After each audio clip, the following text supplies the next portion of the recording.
Yesu kufa sio kwamba alikufa. Ndugu yangu, alienda taratibu hizo vyombo, taratibu silence kabisa. Yesu alienda kuzimu, akachukua ufunguo kwa shetani, akachukua utawala uliokuwa umeondolewa juu ya mwanadamu, akarejesha. Aliporudi, amerudi akitangaza kwa habari ya ushindi. Hakurudi kutangaza kwa habari ya unyonge wa aina yoyote yule. Akatupa mamlaka ya kukemea pepo na pepo wakati. Akatupa mamlaka ya kuamuru na kuponya magonjwa aina yoyote na wagonjwa wakapona.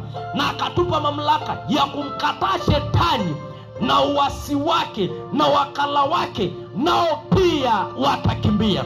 Ni kwa sababu ya mamlaka aliyochukua Mungu huko. Baada ya kushinda mauti, akaja shujaa wa msalaba, akarejesha. Dhambi inaharibu maisha ya mwanadamu.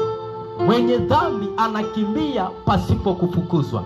Hata usiku mtu anashtuka, apati usingizi. Yeye saa 6 ameshtuka, anajua kumekucha, anaona maruweruwe tu, anaona kwamba yuko na kitu fulani. Hiyo ni kwa sababu ya uasi. Usiangalie dhambi uliyotenda, lakini tazama msalaba. Ukimkiri Kristo Yesu leo, na kuambia ijapokuwa dhambi zenu ni nyekundu kama damu, lakini damu ya msalaba itatakasa na kuwa nyeupe kama theluji. Yeye ni mwingi wa rehema, amejaa wepesi, amejaa huruma, amejaa rehema, amejaa msamaha. Yeye si mwanadamu aseme uongo. Anaposema atasamehe, atasamehe. Anaposema anarehemu, atakurehemu. Aligairi kuangamiza Ninawi, hata na wewe atagairi kukuangamiza. Na sauti ya Bwana inaposema na wewe, usishupaze shingo yako. Kila mtu anachua, ni nabii wa nafsi yake. Unachua na nafsi yako inakushuhudia juu ya mahusiano yako na Mungu. Hata jana unajua umetenda nini, hata wiki iliyopita unajua umetenda nini.